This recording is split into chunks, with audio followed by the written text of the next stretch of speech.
du coup à l'électricité qui arrive en Bretagne. Donc il y avait des abat-jours sur les lampes et du coup c'était les petites perles en fait qui étaient en bas des abat-jours. Donc elles ont réutilisé en fait ce matériel-là pour nos camisoles et on trouvait ça intéressant aussi de pouvoir des fois partager ça avec notre entourage et les personnes qu'on croise, parce que vu que c'est un costume dernière mode, on croise souvent des gens qui nous disent « Oh, ma mère s'est habillée comme ça, ma grand-mère… » Et souvent on arrive vraiment à échanger rapidement avec eux au niveau des perles, des sacs à main surtout aussi, et des fois des petites fourrures comme pour le porte-cimail.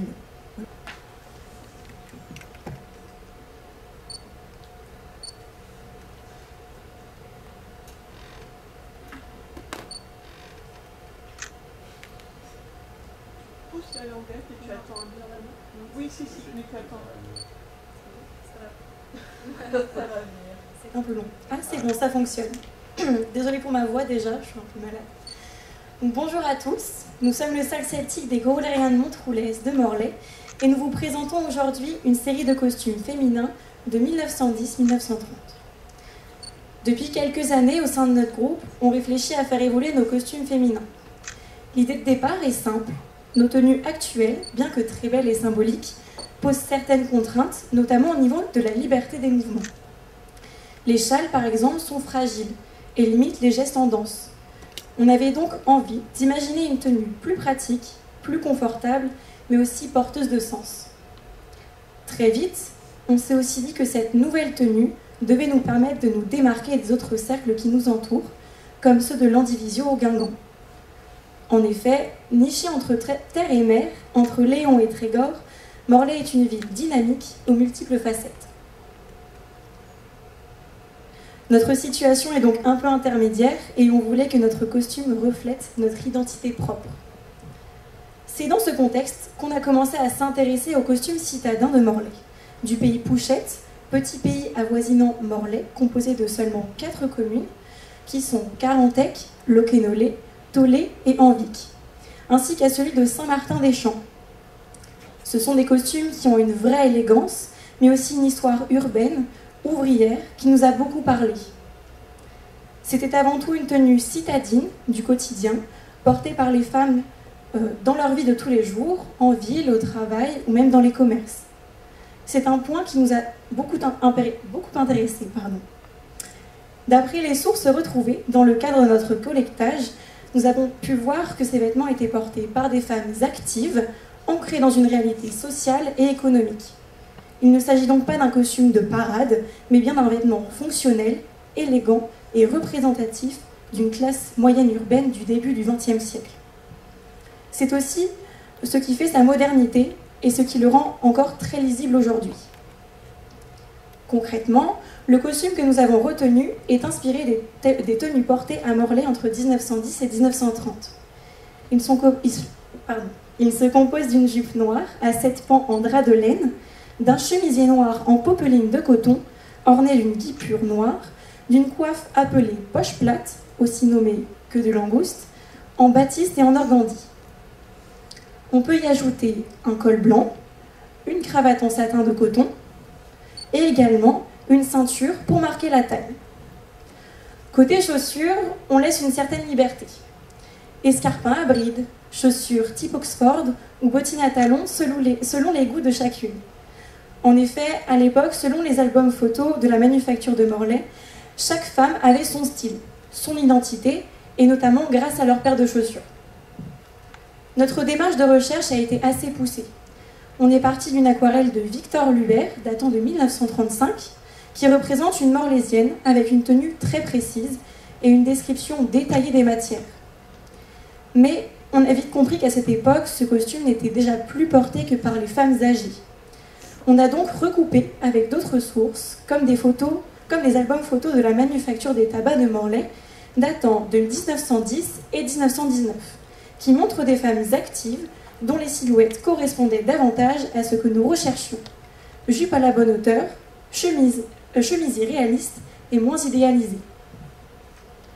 C'est comme ça qu'on a affiché notre choix.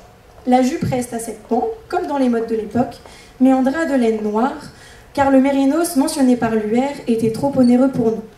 Idem pour le corsage. Luer parle de soie, mais aussi de popeline de coton, mais la popeline de coton est bien plus adaptée à notre usage scénique. On a même récupéré 2 chemisiers anciens pour nous inspirer directement dans le patronage, comme par exemple celui que Enora porte devant vous actuellement, ou celui qu'on a mis également sur un mannequin. Enfin, on a volontairement écarté le tablier de satinette froncée avec volant décrit dans l'aquarelle de l'UR. On ne l'a retrouvé dans aucune autre source, tant photo que carte postale. Dernier point, mais pas des moindres, tous les costumes qu'il y a devant vous ont été réalisés par des bénévoles du cercle. Et les coiffes sont fabriquées et entretenues par Younamis, qui est un membre très actif du cercle. Maintenant, on va répondre à la question qu'on a choisie. Donc c'est la question numéro 11. Pouvez-vous expliquer les principales étapes de coiffure et de pose de coiffe? Donc, pour la coiffure, une morlaisienne aura besoin d'un petit lacet ou élastique, actuellement, de pinces plates, d'une rugeresse, donc c'est une bande de coton, toutes les épingles qui partent partout, d'un bonnet sous coiffe comme ce que porte Enora, et évidemment la coiffe ou la poche plate, c'est son petit sobriquet, enfin le petit sobriquet c'est la queue de langouste ou queue de homard, donc elle se présente comme ceci. Elle n'est pas amidonnée. Donc, pour ce faire, nous réalisons une tresse débutant à la moitié de la tête, dite tresse à la française. Les cheveux à cette époque pouvaient être plaqués, avec ou non une raie au milieu. Nous avons pu retrouver quelques photos de cette même époque, entre 1900 et 1920, de femmes ayant des crans ou même certaines jeunes femmes avec des cheveux un peu moins plaqués sur le devant. En effet, il y a quelques années, quand nous posions le bonnet, nous faisions une queue de cheval, ce qui pose des problèmes à l'endroit de l'élastique. Il y avait en fait une petite bosse à l'arrière au niveau du bonnet, ce qui ne rendait pas très beau au niveau de la pose de coiffe après. Nous avons donc effectué des recherches et demandé conseil à Bertrand Tolas afin d'approfondir notre démarche de coiffure. Nous avons donc trouvé des photos datant de la même époque où l'on voyait des jeunes filles coiffées de tresses à la française, ce qui permet d'attacher les cheveux tout en laissant les cheveux assez libres à l'avant de la tête. Par la suite, nous attachons la tresse à l'arrière du crâne pour former ce qu'on appelle un catogan.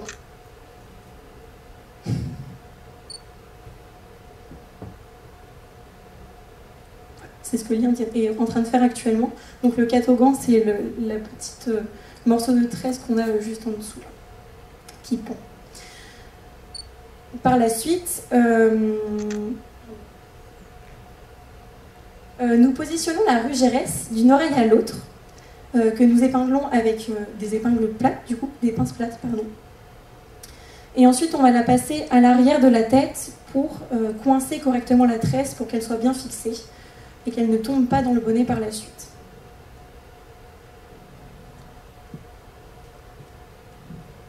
Donc la rugeresse est entièrement fixée avec des pinces plates, ce qui permet vraiment de bien tenir le bonnet par la suite. Et donc le reste de rugeresse, on le passe également sur la tresse. Je vais passer maintenant aux étapes de la pose de bonnet. Donc Enora, qui est juste devant vous, son bonnet est positionné sur la rugeresse et épinglé de part et d'autre avec des petites épingles à tête blanche.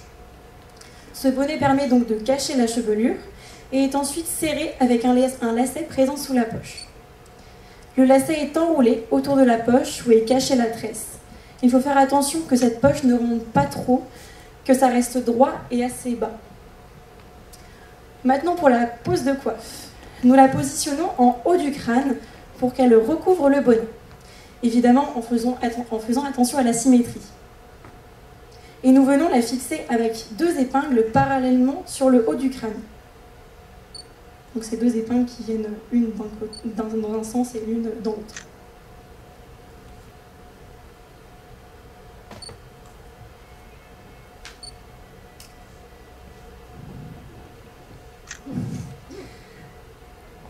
Ensuite, nous venons épingler les 2 pans d'organza de la coiffe derrière le bonnet, sur le bonnet, avec une épingle également à tête blanche.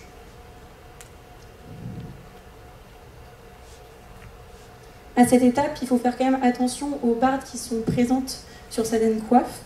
Donc les bardes, en effet, il y a à noter que les morlaisiennes peuvent choisir ou non de porter une poche plate une poche plate avec ou sans barde. C'était courant d'avoir des poches plates avec ou sans barde selon l'envie de la dame.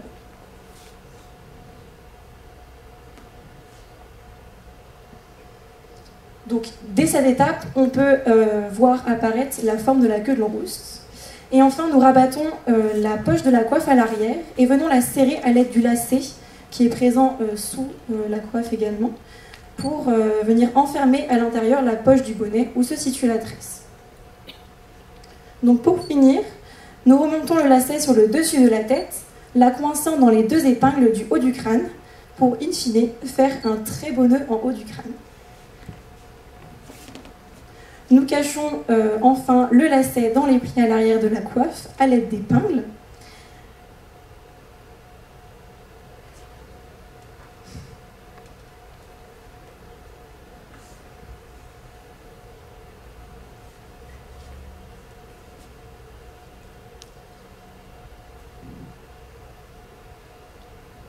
C'est vraiment aussi à cette étape qu'on peut voir que la forme de la queue de langouste apparaît.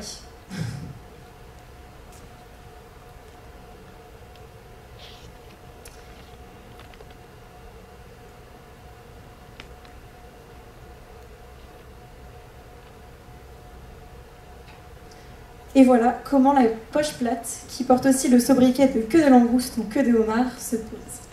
Merci de nous avoir écoutés et on passe aux questions. Eh bien, merci beaucoup pour cette jolie présentation. On relève le travail en cours, le travail effectué. Pour enchaîner justement avec cette présentation, donc vous évoquez que vous avez fait ce travail sur la coiffure. Comment est-ce que vous êtes organisé pour la modification de cette coiffure chez les femmes? Quels ont été les essais, les validations et puis la transmission en fait pour que chacune s'approprie? On a vu des beaux gestes là à l'instant. Voilà, comment est-ce que ça s'est passé cette évolution? Et en vrai, après, on aurait encore deux autres petites questions à vous poser si vous voulez. Alors, du coup, pour ce qui est de la coiffure, donc comme Juliette l'a expliqué juste avant, au départ, nous, on se coiffait juste avec une queue de cheval, à peu près au milieu de la tête, et qu'on laissait après dans le bonnet. Au fur et à mesure, on a évolué notre démarche, on s'est dit, avec juste les cheveux dans le bonnet, c'est pas très propre, c'est pas très pratique. Alors du coup, on est passé à une tresse, toujours avec un élastique ici. Et en fait, on restait avec le même problème d'avoir la marque de l'élastique qui se retrouvait ici, au milieu de la coiffe, et ça, c'était vraiment pas joli. Du coup, comme expliqué, on est allé voir les amis de Guingamp pour demander comment est-ce qu'eux s'en sortent avec leur queue de langouste. Et à ce moment-là, Bertrand nous a dit qu'il fallait retirer l'élastique au moment de la tresse. Donc au départ, on effectuait notre tresse avec l'élastique ici, et ensuite, seulement on le retirait, et c'était un peu compliqué comme étape. Et comme expliqué par Juliette, on a fini par trouver des photos où des jeunes filles de collège portaient cette coiffure-là. Et donc, il y en avait sur les photos, certaines avec des coiffes, certaines sans coiffe. Et donc, avec une tresse qu'on appelle à la française. Et on n'est pas sûr que ce soit ça qui soit en dessous. Mais ça avait l'effet recherché d'avoir les cheveux à moitié plaqué, à moitié pas plaqué, comme on peut retrouver sur les iconographies. Ensuite, c'est un travail d'entraînement, en fait, de s'entraîner à faire des tresses à la française. Voilà. Et ici, tout le monde sait se coiffer tout seul et tout le monde s'en sort bien. Donc tout le monde s'est coiffé avec cette petite coiffe à la française. Et, exactement. Ok, super. Merci beaucoup. Il y a une petite question qu'on a relevée dans votre dossier. Vous évoquez la notion de bien mise. Dans les dossiers de femmes bien mises à Morlaix, et donc on voulait savoir qu'est-ce qu'on considère à Morlaix comme quelqu'un une femme bien mise. C'est une personne qui déjà c'est un costume d'artisan, donc d'artisane. Donc du coup il faut sortir et être on va pas sortir débraillé, hein, mais enfin bon c'est pareil pour partout. Par contre, là, par exemple, on voit bien qu'elles vont pas aller au lavoir. On voit pas mal d'iconographie sur des morlaisiennes au lavoir. Bon, dans ces cas-là, elles portent quand même des jupes un peu plus épaisses ou même des jupons. Là, donc, elles sont bien mises, elles sont habillées entièrement. Ok. Et du coup, le côté bien mise, c'est vraiment par rapport à la qualité des vêtements en fait, qu'elles vont porter pour sortir. Oui, et la qualité et aussi la façon de porter le vêtement. Il faut que ce soit bien. D'accord. Donc là, il pourrait y en avoir, par exemple, une qui ne serait pas bien mise. Qu'est-ce qu'il faudrait lui faire pour qu'elle ne soit pas bien mise, par exemple? Lui repasser son haut déjà. Hein. Ouais. Pour qu'elle soit pas bien mise. Ouais, c'est quelqu'un qui sera un peu négligé. Quoi. Un peu négligé, et du coup, effectivement, ça parlerait quoi, quand même. Ok. Et puis, allez, 3 secondes. En quoi vous parlez d'une tenue qui soit porteuse de sens aujourd'hui, avec ce travail-là? En quoi, du coup, cette nouvelle réflexion est plus porteur de sens pour vous? Alors, c'est déjà par rapport à cette coiffe qui est vraiment emblématique de la ville de Morlaix. Et en plus de ça, quand on voit les différentes photos et cartes postales de cette époque,